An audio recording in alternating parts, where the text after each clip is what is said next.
Hi, welcome. Guess what? Love on the brain. We got this cute elderly couple that wants to come together. You got someone that wants to make a commitment. Oh, they want to have an exclusive commitment to you. Um, Marriage comes to mind. It doesn't always have to be marriage, but it's someone that they're ready to, like I said, make a commitment to you, get in a relationship, or show they're interested. It's just something where they want to make a commitment to you. And it's something that they have been like, kind of like in their head about, kind of hesitant to come forward. But it's like, I believe all of this hesitation, all this uncertainty, all this undoubt has finally like forced them inward and eventually got them to get a different perspective. That it's great that the collective makes you feel nervous. It's great that they make you feel jittery. These are all good signs to show you that, hey, you really like this person. Like, it's been, let's say, I just heard 3 months. It could have been 3 months since you met them and no move has really taken, they haven't really shot their shot. They haven't really approached you. But it's like, by getting this perspective and realizing that they still like you, they realize this isn't just a fling, that this isn't just like something passing. This is something that they actually, like I said, want to pursue. They want to make a commitment. So they decided to move away from things that weren't serving them. So, or, they could have been getting a little bit of player energy, not intentionally trying to hurt anybody, but it's just like they were single. They were just out there dating, but they're moving away from just dating. And it's almost like with you, they want to date with a purpose, not casually date to see where it goes or just have some fun. They want to see where this is going because they've been heartbroken before. And that's kind of what sent them into this player energy. So that's why I'm like, you're getting the player energy vibe, but I'm not really like getting the sense that they're like a hardcore player out here really trying to break hearts. But they've been in that energy. Like, don't get it twisted. Like, they've been in that energy, but it was like because they were hurt. And it's they like hurt people. And it's like you're kind of showing up in their life and making them want to change. Like I said, going inwards, the hermit, seeing this queen of wands is making him want to like make a change, the magician. Manifest you into his life and their life, manifest better in their life. They want, like I said, they want more. They want commitment. They now want to date with a purpose. They finally found someone, you, that makes them want to be better. King of Swords. So it's like now, it's like, and that's probably the energy that they've been in. They've been in this energy of very focused on their career, very focused on their money, very focused on who they are as a person. Just trying to make the best moves in life for themselves, not necessarily worried about other people getting into relationships with other people. But it's like they want to change that. They want to step out of this King of Swords energy and they want to turn into something else. Two of Cups is back out here. It's like they want to turn into this like nurturing energy. They want to get out of their mind and they want to step into their fields, okay? And they want to step into their fields with you. Now, I was just getting the feeling like they want to grow old. They want to grow old with you. That's what they want. That's what they want. They want to grow old with you. Like, see, they're so lonely here. It's just them by themselves looking out at the empire they have built, career, job, money, life, the empire that they have built. It's lonely because it's just them. They need someone to grow old with.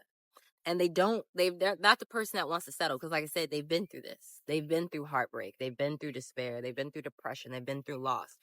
They don't just want to settle down just to settle down because they're lonely. No, it's not that. It's like they see you and they know it's you.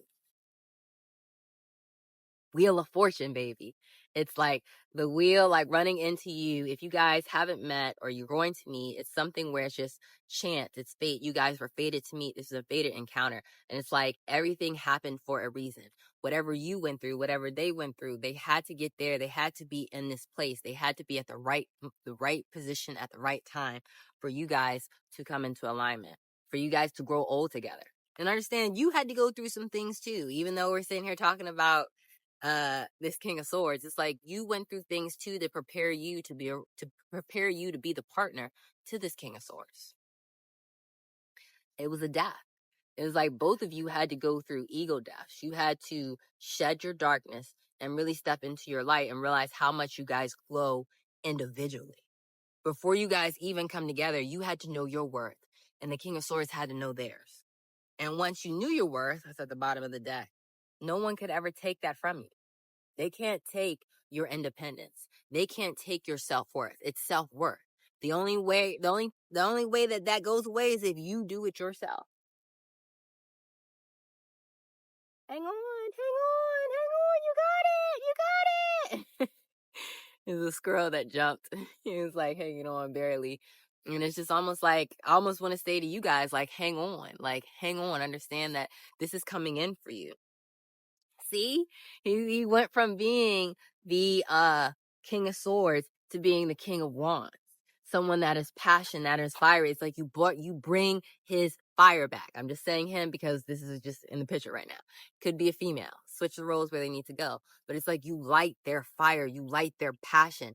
They went from just sitting here and just being like, oh, hum, to being like, oh my God, I have my fire. I got my passion back. I understand why I built my legacy. I understand why I was chasing this. Like I said, you give them this just desire inside that it just makes them like a little possessive, but like in a good way. Like, collective is mine. Like, they want to plant seeds with you. They want to plant seeds to build a long lasting legacy, like like I said, they already have an empire by themselves. They want to build one with you, one that will stand the test of time. But a choice had to be made. Choice will have to be made. The Lovers at the bottom of the deck. Choice and choice. There is a choice that has to be made. Before they come in, before you guys meet each other, like, there's just something that, what's the choice? What's this choice that has to be made?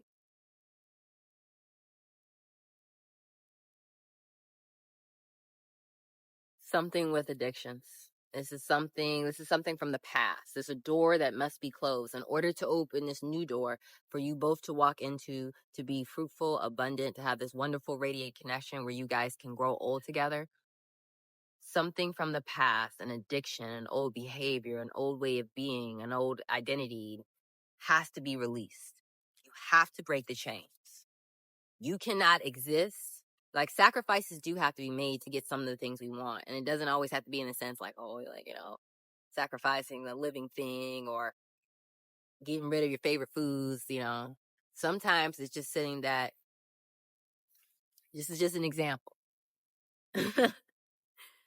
In order to be the wife, you have to give up being the daughter. A lot of times, like, the daughter, like, you will always be, your parents' child. But when you step into adulthood, when you step into coming into one with another person, you can no longer, like, you can't wear both hats. You have to pick one. That's just an example. It could be work, it could be anything. I'm not saying it's just that. But something has to be let go. I mean, it sounds like it's something that you want. I understand, like, we don't get to have nothing lasts forever, not even our bodies. So the only thing eternal is the soul. So it's like we can't get attached to certain things. Even our family, our loved ones, our pets. It's so easy for us to get too attached because we love them. But we also have to realize, like, everything is meant to be in our life. It has a reason and a season. Nothing lasts forever. And the Daughter of Course came out. That's entertaining. It's like, yeah. It's like, and the Daughter of Quarter, this is very young, youthful energy. And it's just almost like 8 of Cups is at the bottom of the deck. I'm just like, bro, it's just as the example I was giving, but it's just almost like it's time to walk away from a certain way of being. Like, say, it could be like a childish, young type of mindset. And it's time to step into something greater, something more mature. Because it's like, you don't have to be young children, but it's just like, say, it's just that way of being. It's time to let that go and to step into something else. Because it's keeping you stuck. It's keeping you stuck. It's keeping you stagnant. It's keeping you feeling like in a lack mindset. By trying to exist in both worlds and hold both identities, it's keeping you, like I said, it's keeping you in a place that you don't want to be.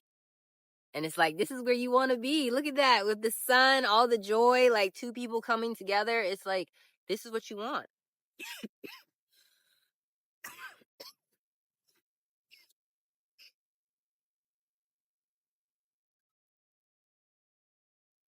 It's time for you to step into your sun. But you have to bring balance. You have to be balanced to your life. You have to be willing to give something up. I love how the squirrels are just sitting there watching. Like, there's two of them, and they're just sitting there watching. They're like, yeah, that's what needs to happen. As the high priestess comes out and they're staring at me, you know what needs to be done. On a soul level, you do know. It's now time for you to make that choice, decide, and move on.